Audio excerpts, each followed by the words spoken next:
Good morning and again welcome to my daily vlog. সকালবেলা ঘুম থেকে উঠে চা করে নিচ্ছি। চা খেয়ে তারপরে কাজে নেমে পড়ব। আমি ডেলি চা খাই না, মানে সকালবেলার দিকটাতে খাওয়া হয় না, সন্ধ্যের দিকে খাওয়া হয়। আমি লাল চাটা একটু কমই ভালোবাসি। আর এদিকে দেখো, আমার বর বলছে আজকে ও নাকি ডাল রান্না করবে। আসলে কি হয়েছে, ও দিদির বাড়ি গিয়েছিল কিছুদিন আগে, তো সেখানে গিয়ে ডাল রান্না করেছে। তো দিদি জামাইবু খেয়ে খুব ভালো বলেছিল। তো এখনও বলে যে আজকে আমি ডাল রান্না করি, তুমি খেয়ে দেখো ডালটা কেমন হয়। এত পরিমাণ গরম, গরমে কিছু ভালো লাগছে না একদম, মানে কি বলবো, রান্নাঘরে টেকাই যাচ্ছে না গরমে। না রান্না করতে ইচ্ছে করছে, না খেতে ইচ্ছে করছে, কিচ্ছু ভালো লাগছে না গরমে।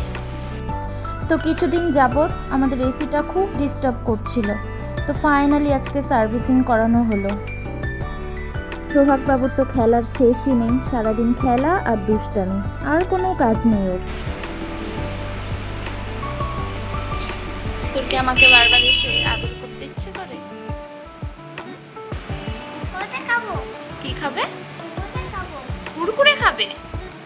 কুরকুরে খেতে হয় না, পেটে ব্যথা করবে। আমি চা খাবো, আমাকে চা দাও পাপা। যাও।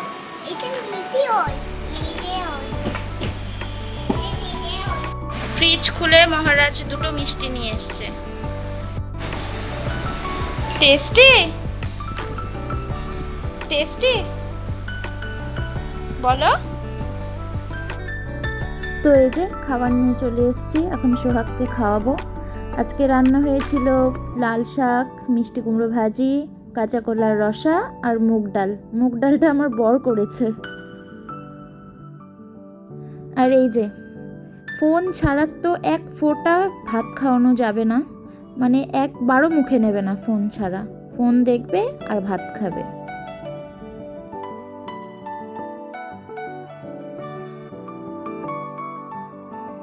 এরপরে সোহাগকে খাইয়ে নিয়ে আমরাও খেয়ে নিয়েছিলাম। খেয়ে দিয়ে একটু বিছানায় গিয়ে শুয়েছি। শুয়ে ফোন ঘাঁটতে ঘাঁটতে কখন যে ঘুমিয়ে পড়েছি টেরও পাইনি। তারপর সন্ধ্যার দিকে ঘুম থেকে উঠে সন্ধে পুজো দিয়ে চা করে নিয়েছি, এখন চা খেয়ে নেব। সন্ধেবেলা ছোট ননদ এসেছিল, ও আজকে ফ্রাইড রাইস আর চিলি পনির বানিয়েছিল, তো আমাদের জন্যও নিয়ে এসছে টিফিন বাটিতে করে। আজকের মতন ভিডিওটা এই পর্যন্তই। চলো তোমাদের সাথে দেখা হবে অন্য কোনো ভিডিওতে। Tata, by.